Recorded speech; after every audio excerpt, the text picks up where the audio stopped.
that shirt is absolutely fantastic. Yeah, that's out of control. How sweet was that? Did you see that there was I think it was one of the rounds yesterday.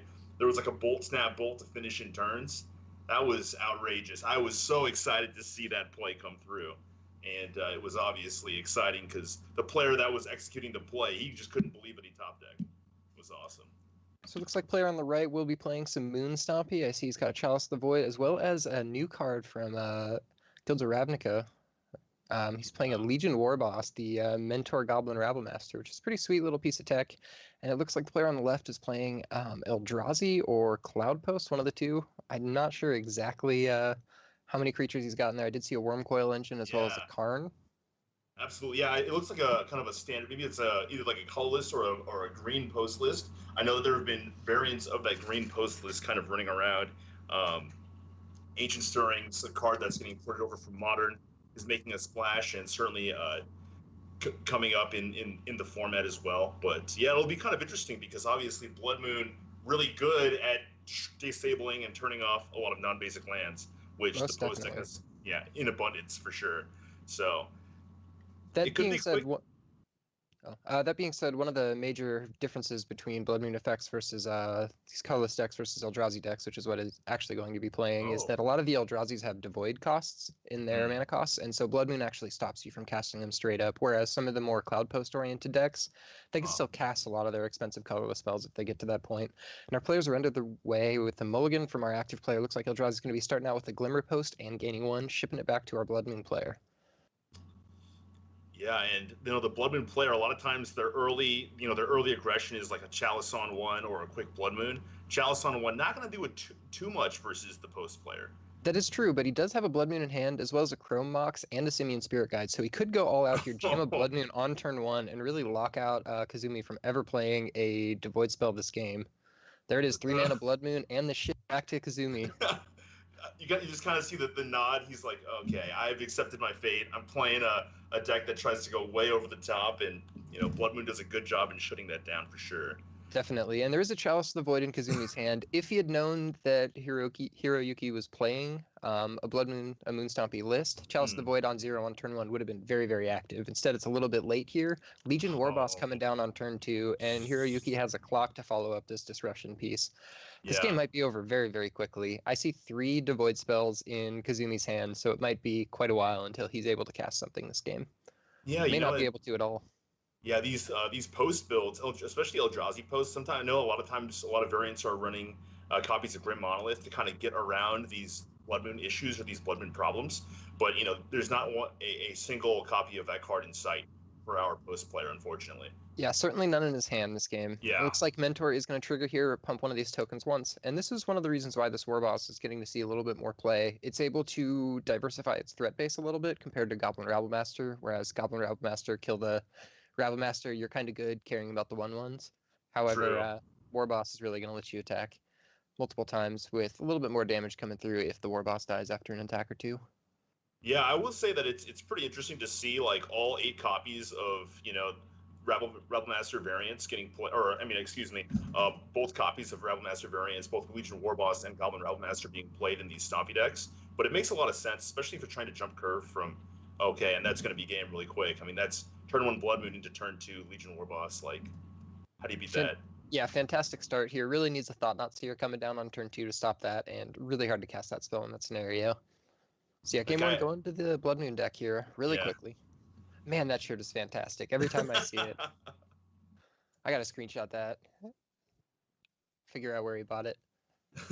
Yeah, let's go ahead and talk about some of the sideboard options that both these players might have.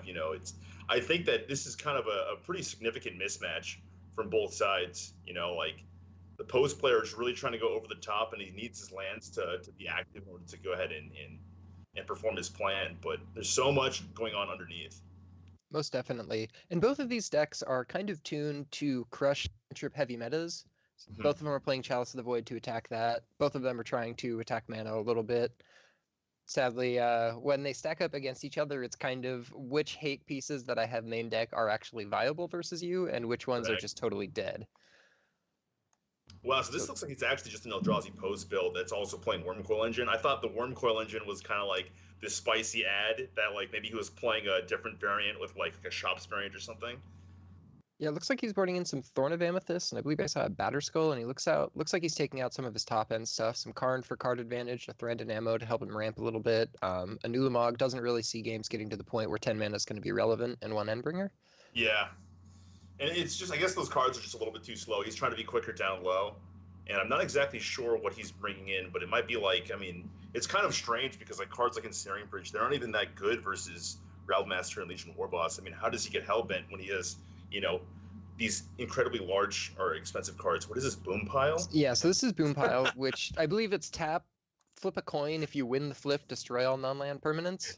Pretty sweet little piece of tech. Blows up a whole lot of cards that you have trouble with. It's very easy to cast underneath a Blood Moon too, which is one of the reasons I really like it. Yeah, I've certainly seen. I mean, Boom Pile is like, I guess it's like the second coming of Nevinyrral's Disc, if you want to like compare it to anything. It's certainly on that axis, yeah. Yeah, it's just a crazy card. I've certainly have seen it, you know, being played and executed in a match. I think I saw it being played on turn 5. It was pretty insane. But I've had it played versus me a couple times in scenarios where the fact that neither one of us know if it's going to resolve or not is a little bit interesting. I don't know, 50-50. It's like we just like both had quite a few creatures on board. I had like a True Name Nemesis. He had Reality Smasher. So we're just like, is this good for me or bad for me if this blows up? He's like, I'm not sure. Let's find out. Oh man, that was at Max Bellevue, right? If I remember correctly. Yeah, it was. It was Harala playing Eldrazi Post. That's crazy.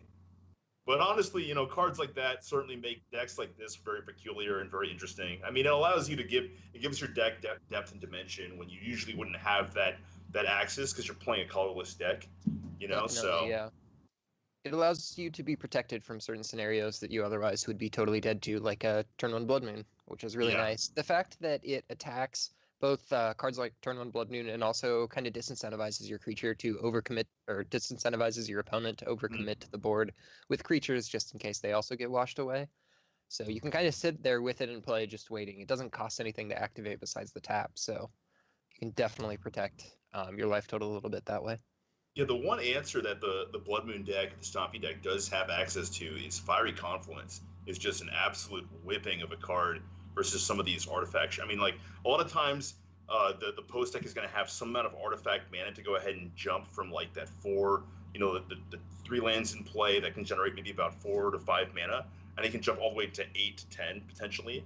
So, you know, a lot of times you're going to have a lot of artifacts in play, and that's where Fiery Confluence just kind of comes across and just tears down that strategy. Most definitely. Grim Monolith plus Voltaic Key is just one of the greatest combos in these decks. Just accelerates you so fast, gets around the drawback that Grim Monolith has, lets you untap it whenever you want. So it's like there's only an Ancient Tomb for fast mana from our Blood Moon player. He does have quite a few 1-drops, quite a few 3-drops, so he'll be able to deploy some on turn 2. And Double X. This hand is not great. 2 Boom Pile, but there's 2 Eye of Ugin in there as well, which are really just nombos together. You really don't want multiples of that legendary land.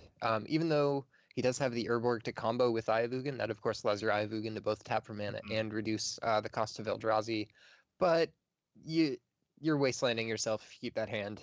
Yeah, and he's just so far away from Boom Pile at that point. I mean, like, and especially if Boom Pile is the reason why we're excited about keeping that hand, it's like pretty underwhelming at the end of the day. And you know, you can see that the Blood Moon player has very active turn 2 Blood Moon, turn 3 Rabblemaster, and a bunch of follow-up and a Braid as well over the top. So he looks like he's in great shape for this match. Yeah, just a ton of interaction. Really going to be able to attack the Eldrazi decks pretty much on multiple axes there, which is how you want to be winning this matchup.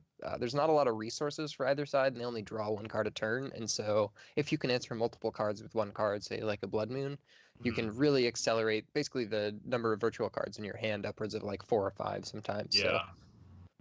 I will say that if I'm the Eldrazi post player, I'm feeling pretty bad about that mulligan because it had a lot of cards that I wanted in this matchup, but it didn't have the resources to get me to play those cards, right? Most definitely, yeah. It really didn't have the lands, and this deck is usually constrained based on running out of spells, but certainly not having enough soul lands to be able to cast your spells in a timely manner is critical. It's like starting out with an Ancient Tomb and pass. No turn one play, which makes sense. There's not a lot of turn one plays besides Chalice of the Void for Kazumi. And it's likely he sided some of them or all of them out. All right. Ancient Tomb mirrored and a Chromos was the draw this turn. That's gigantic. Oh man. Blood Moon on one again.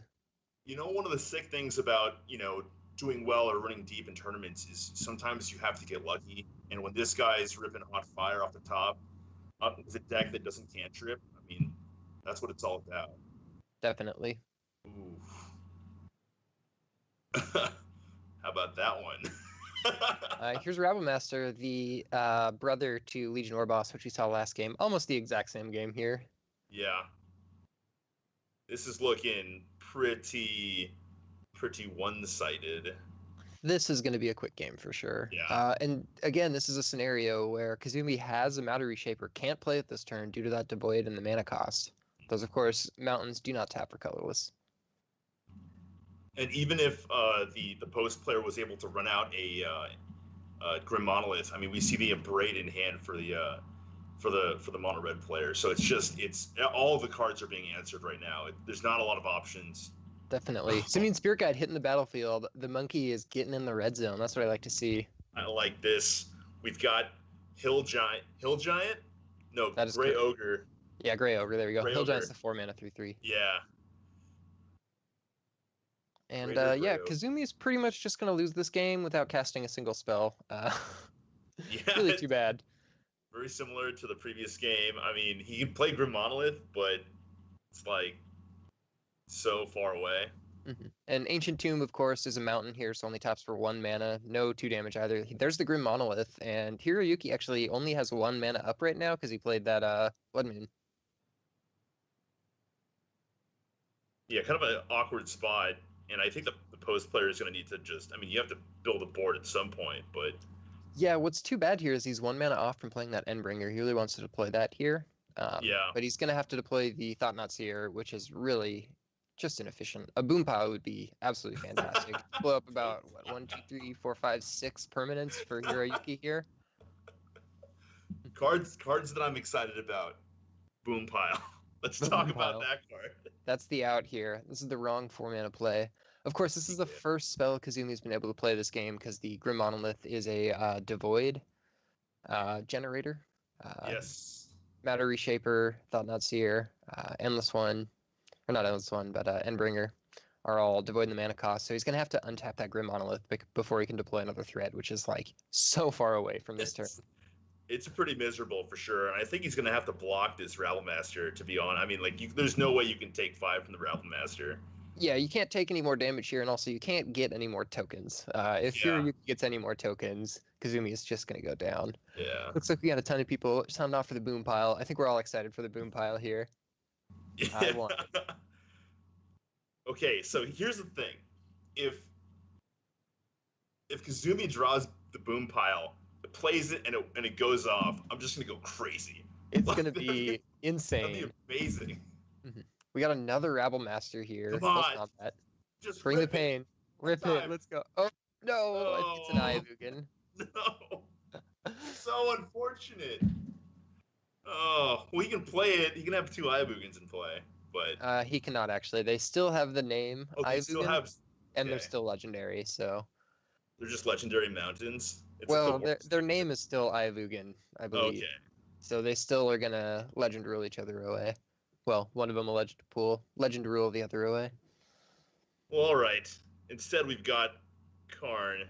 Yeah, Karn's going to make, I believe, a construct here, hopefully going on defense, but that Abrade is going to take it out real quick. And, man, there's just a gigantic board for Hiroyuki here. Yeah. This Goblin Rabblemaster is going to be connecting with 4 tokens. That's 6 damage by itself. The Rabblemaster looks pretty good. Yeah. Ooh, Fiery Confluence for 6. And the Handshake. Hiroyuki taking it down very quickly, just smashing Eldrazi with his turn 1 Blood Moon both games.